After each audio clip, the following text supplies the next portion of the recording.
Has SDS already killed MLB the Show? Let's talk about it. Now, I realize you're probably thinking that is a bold statement, and no, I don't think that they have killed the game by any means. I think it's going to be an awesome game, gameplay-wise, clearly content-wise. There are going to be just a ton of new cards coming out, and that's kind of what I want to talk about, though.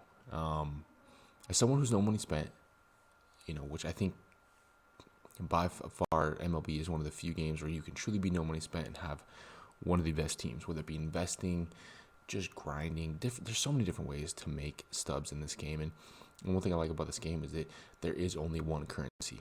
It is stubs. There's no coins and then points like Madden or, what is it, MT something. I don't know. I know NBA is a little bit different too. I love the fact that it's strictly stubs, and that's awesome. But the reason I'm bringing this up, even this topic, is the number of 99s that are already available and were available day one. Specifically like the Mike Trout, the Sasaki, Shohei. Just so many 99s were available day one. And at least from what I can remember with 99s is those strictly came from completing the live series. You got one AL 99, one NL 99, and then you got the Master 99, of course. Now, this year, obviously, that is still the case. But is there still as much of a drive to complete the live series? I don't know. I think they tried to combat it by, giving two of arguably, the biggest names in Mark McGwire and Sammy Sosa. But, look here, 96, 94, 92. There's already so many 97s out that are better than those cards. You do get a 97 Hank Aaron, but even that card, is he that good? He's good, but is he worth the amount of stubs it's going to cost to complete these? Sammy Sosa, obviously, awesome looking card. 125, 120. Looks like probably the best card in the game. But for people maybe not wanting to spend the 2+ million stubs it's going to take to complete these, I don't know. Did they kill the live series collection already? For me, I'm torn. I've never been one to complete the live series super fast anyways. I did it when Chipper was a reward because huge Braves fan, met Chipper Jones, really wanted to get that card. Last year, honestly, I didn't even complete it. Did not complete it. Sold every big card that I had that I didn't want. There just didn't really feel, Randy Johnson, obviously, he was nasty, but I wasn't a huge fan of the other two 99s. I can't remember, like Frank Thomas, and I can't remember the other one, but I just can't help but feel like they might have already killed the live series. Let's just look at, some of the cards that are required. When you're looking, you're looking at the set to complete it, right? Obviously, Orioles, that's not a big deal, but some of these bigger ones are Yankee, Judge, almost 200,000. And these are not easy cards to pull either. A lot of these aren't. The one thing that's kind of interesting about this year is that there's not a whole lot of, it doesn't seem like it's a lot of 90, 91, 92s, 93s like there has been in years past.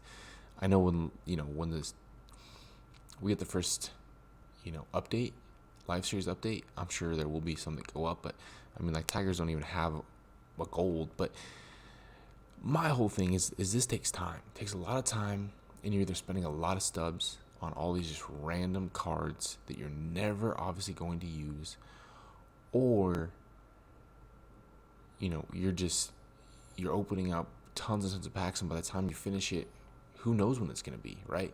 It might be October, and at that point, it's pretty useless anyways. There's going to be a lot of cards comparable to the Sammy Sosa, to the Mark McGwire. It just kind of got me wondering, do you guys feel like there's not as much of a drive to A, complete the live series collection, or B, maybe grind for something that normally would be worth the grind, where now you can get 97s and even 99s for fairly easy. They're not difficult at all, and they're cheap. Oops, I didn't mean to back out. But 99s, it was either launch night or the day after. 99s were what, little over 100,000, 120,000. I mean, that is insane. Obviously, Trout is still, super expensive. He's probably the most expensive live series. But a lot of these cards are just not that expensive. I mean, Jacob deGrom, only 100,000 for, I mean, jeez.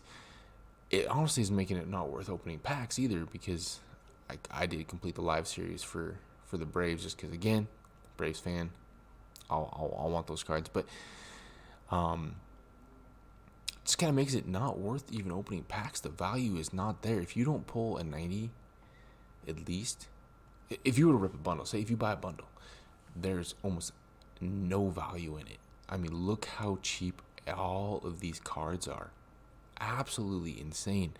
There is zero value to opening up packs. And MLB's kind of always been tough. Anyways, it's been one of those games where, you hope to pull at least one diamond in your 50 bundle, and you maybe make half back. But now, I mean, unless you pull some golds, some good golds, you're hurting. You're really hurting. There is just no value in the packs. I mean, an 89 Corbin Burns, 16,000. And I can't help but feel like that's because people can get cards that are better elsewhere. I mean, you don't have to do this live series. These two are actually pretty expensive for the Cardinals, but it just blows my mind how cheap these cards are. Mookie, he's expensive. But then, and I realize it's an 86, but the thing is, there's already a 97 Freddie Freeman. So if you really wanted Freddie, you could go get that Freddie.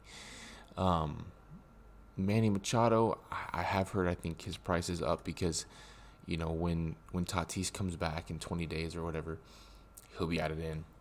This will be much more expensive. The Padres, when I say this.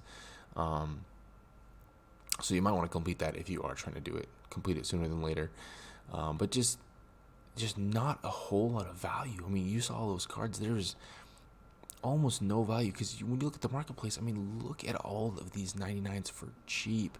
Jeff Bagwell, 99, 38,000. Corbin Carroll, I mean, even 86,000 for a 99. That's good. He's got good stats. I should move my camera. Whoops, not that.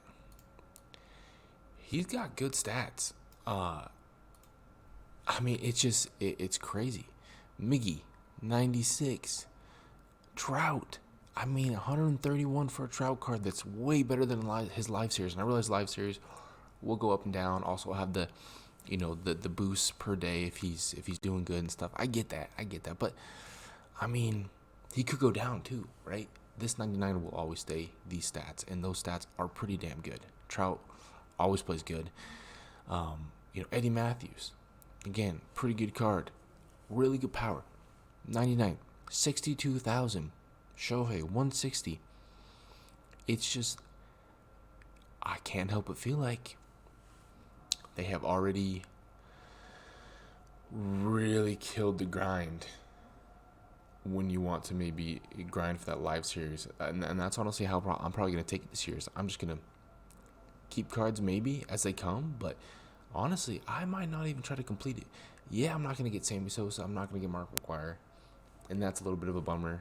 It is cool to see them back, and it wouldn't be terrible to play with them, but it's not worth it to me to, number one, spend all the time trying to buy those cards, or number two, spending you're easily probably 200,000 trying to get those cards. I mean, we're on page 2 and we're still almost at all 99s. I mean, there's on page 2 where the 99s stop. That is insane to me. We have a whole page of 99s and then 3/4 of a page. We're 2 weeks in. We're 2 weeks into this game. Not even, maybe a week? Probably 2 weeks if you had early. Yeah, it came out, the 24th? So we're 8 days. That is insane. We already have this many 99s. And normally, I mean, I like to build my team, and I get that there's going to be some people that are saying that, like, well, now I can have a great team for cheap. I'm not against necessarily cards being cheap, but it just makes me wonder, like, did they hurt themselves? Are people really going to rip packs? I'm not. I've never been one to really open a ton of bundles, but occasionally if I got a surplus of stubs, I would rip a 50 bundle just trying to get lucky. I'm a pack addict through and through, so I like opening up packs, but it's just not there. I mean, it's not there. If like I showed you, if you don't pull a 90, you're getting nothing back. You could even open up a 10 bundle or 15 bundle, whatever, and pull one of those 86, 87s. You are still losing. It's just wild, and I get you could even sell all the silvers, all the bronzes. That's fine, but it's still going to be difficult to make your money back. And even these 97s. I mean, 97s for 17,000. That is just crazy. I mean, 14,000. Sure, they're not the greatest cards, but I mean, that's not a bad card, right? I mean, 125 power, 90 power, 112, 95 cons. I mean, those are all good stats. I mean, you can get Mookie. I mean, 36,000. You don't have to pay the 100 and some thousand for the live series. It is crazy how flooded the market is already with cheap, good cards. I mean, 12,000 stubs for a 97. Granted, he is not the greatest one, but it's crazy. So let me know down below if you guys agree or disagree with the statement that SDS has already killed the live series. Killed it. No need to go for it. Or are you on the other side? We're like, hell no, man. There's still a major reason to grind for that. You're going to get the cards for the sets later on, which that's a point, right? You'll get those veteran, the all-star, the signature, the milestone. You'll get those cards, obviously, from completing those sets that you wouldn't otherwise be able to get. There's that for sure. But is that worth it when more will come out? I don't know. If you're not trying to be the first one to complete these sets, is it worth it? Comment down below. Let me know what you guys think. I will be very curious to see kind of what everyone feels on this. My opinion, just my opinion, I think that they have killed the live series. I think they killed it. There's no real reason to go for it right now unless you're trying to play with Sammy Sosa or Mark McGwire, or you're trying to be that person to complete the next sets, when they have those sets that come out or those collections that come out, and you're trying to do it day one. Nothing wrong with that. But if you're, unless you're trying to fit one of those two criteria, I don't know that it's worth it. I think you could look at team by team, and if there's a series collection that you want to get, like, the Braves gave John Smoltz captain. Yeah, again, Brave fan, Smoltz fan, wanted to get his card. Braves were pretty cheap. Go for it. And I'm not saying anyone shouldn't do anything, but that's just my opinion. I think they killed it, and I think it will be an interesting year as far as where you find what you find valuable for your time, right?